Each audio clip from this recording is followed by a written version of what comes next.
Why would the world's most powerful democracy, built on ideals of liberty, transparency, and human rights, consistently back a nation whose politics are dominated by military coups, religious extremism, and shadowy intelligence games?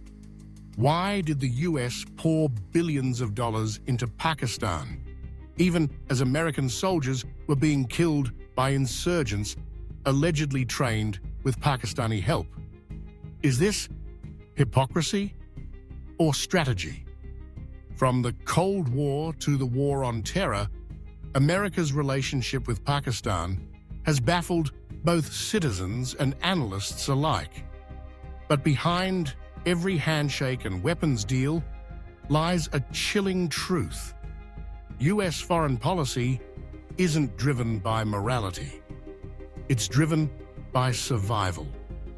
Welcome to the battlefield of realism versus idealism, and the story of one of America's most controversial alliances. In 1947, the Indian subcontinent was split in two. On one side, India, a secular democracy under Nehru that leaned toward the Soviet Union. On the other, Pakistan, a young Muslim nation with little infrastructure but enormous strategic value. For the United States, Pakistan was geographically golden, bordering China, Iran, Afghanistan, and close to the Soviet Union. The choice was clear. By the early 1950s, Pakistan was welcomed into American-led military alliances like SEATO and TENTO, while India refused alignment. In exchange, Pakistan received millions in military and economic aid. But this wasn't about friendship. It was about leverage. The US needed bases, influence, and allies in South Asia, and Pakistan was eager for support against its larger, wealthier neighbor, India. In the decades that followed, Pakistan oscillated between weak civilian governments and powerful military dictatorships. But it was the generals, not the elected leaders, that America preferred.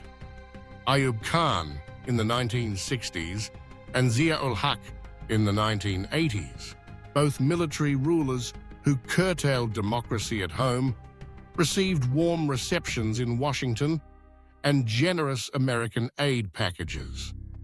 The 80s brought the alliance to its peak. When the Soviet Union invaded Afghanistan in 1979, America needed a partner on the ground. Pakistan became that partner. Under Operation Cyclone, the CIA funneled over $2 billion in weapons and training through Pakistan's ISI to arm the Afghan Mujahideen. Zia's Pakistan became the frontline state of the anti-Soviet jihad. But what went overlooked, or perhaps tolerated, was that this same jihadist pipeline nurtured the seeds of future extremism. The Taliban, Al-Qaeda, and even elements that would later attack the US were all part of that ecosystem. Still, in the eyes of American policymakers, the goal was clear: defeat the Soviets, no matter the long-term cost. After 9/11, the US once again turned to Pakistan. President Pervez Musharraf, another military ruler, pledged support to the War on Terror. Billions flowed into Pakistani military and intelligence agencies, and Pakistan was declared a major non-NATO ally. But behind closed doors, a different story was unfolding. While Pakistan allowed drone strikes and arrested some Al-Qaeda operatives, the ISI maintained close ties with the Afghan Taliban and Haqqani network, groups actively killing US soldiers in Afghanistan. America knew, yet it continued the aid. Why? because without Pakistan, the US had no logistical access to landlocked Afghanistan. The climax came in May 2011, when US Navy SEALs killed Osama bin Laden in a compound just miles from Pakistan's premier military academy. He had been hiding there for years. The world was stunned. Did Pakistan know he was there? Was it shielding him? The answers never came. But what did continue was the aid. At face value, America's foreign policy claims are noble: democracy, freedom, rule of law. But its actions, especially in Pakistan, reveal something far older: the logic of realism. Support who you must when you must to achieve your strategic objectives. Pakistan offered territory, intelligence access and control over radical groups. In return, the US offered money, weapons and legitimacy. Idealism had no seat at that table. Democracy in Pakistan was repeatedly crushed with American complicity. Human rights violations were ignored. Nuclear proliferation was tolerated so long as American interests weren't directly harmed. This wasn't a unique betrayal. It was standard practice. Just as the US had supported the Shah in Iran, Pinochet in Chile, and Mubarak in Egypt, so too it backed Pakistan's military elites because they delivered results.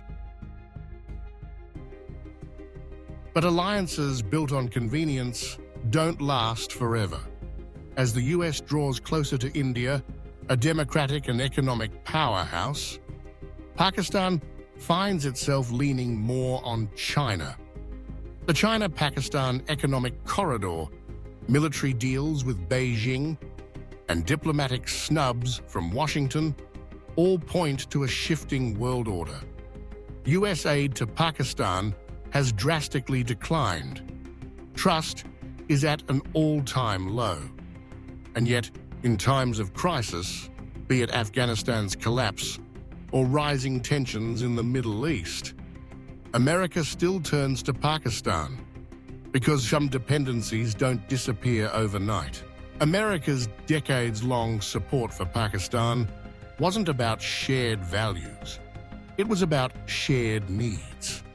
From fighting communists to hunting terrorists, the US partnered with Pakistan not because it admired its politics, but because it served its purpose.